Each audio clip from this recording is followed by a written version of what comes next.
लोकसभा चुनाव 2024 अपने अंतिम पड़ाव पर है।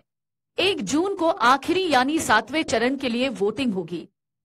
चुनाव में प्रचार के दौरान आरोप प्रत्यारोप का दौर भी खूब चल रहा है। पश्चिम बंगाल की मुख्यमंत्री ममता बनर्जी ने पीएम मोदी पर तंज कसते हुए कहा कि अगर वो देवता हैं, तो उन्हें राजनीति में शामिल नहीं होना चाहिए। इसकी बजाय उन्हें मंदिर में होना चाहिए। ममता बनर्जी ने कहा कि किसी ने कहा कि जगन्नाथ देव श्री मोदी के भक्त हैं और कोई कहता है कि वो देवताओं के राजा हैं। ऐसी स्थिति है तो फिर उन्हें राजनीति में नहीं रहना चाहिए। ममता बनर्जी ने एक रैली में कहा कि नरेंद्र मोदी गुजरात के निरंकुश मुख्यमंत्री थे और वहां दंगे करा दिए थे। यही नहीं, ममता ने प्रधानमंत्री के इस बयान को झूठ बताया कि वह दिल्ली से चक्रवात रेमल की निगरानी कर रहे थे।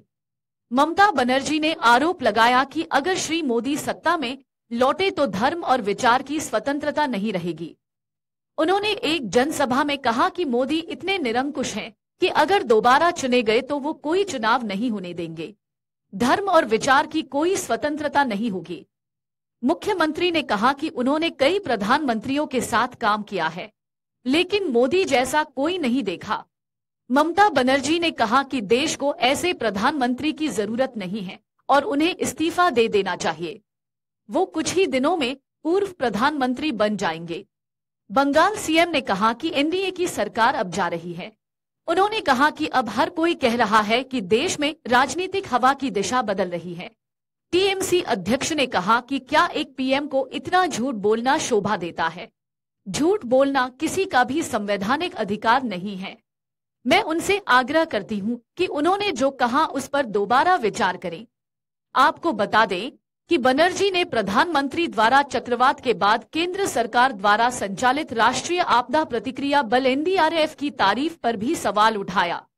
बनर्जी ने कहा कि राज्य सरकार ही एनडीआरएफ का खर्च वहन करती है। उन्होंने 2002 के गुजरात दंगों का जिक्र करते हुए कहा कि गुजरात का मुख्यमंत्री बनने के बाद श्री मोदी ने दंगे कराए। देश के प्रधानमंत्री बनने से पहले वो देश को नहीं जानते थे। एग्जिट पोल 2024 1 जून शाम 6 बजे से, लोकसभा चुनाव के नतीजे 4 जून सुबह 7 बजे से। देखिए चुनाव नतीजों से जुड़ी हर खबर सबसे पहले, सबसे सटीक, केवल अमर उजाला पर, amarujala.com।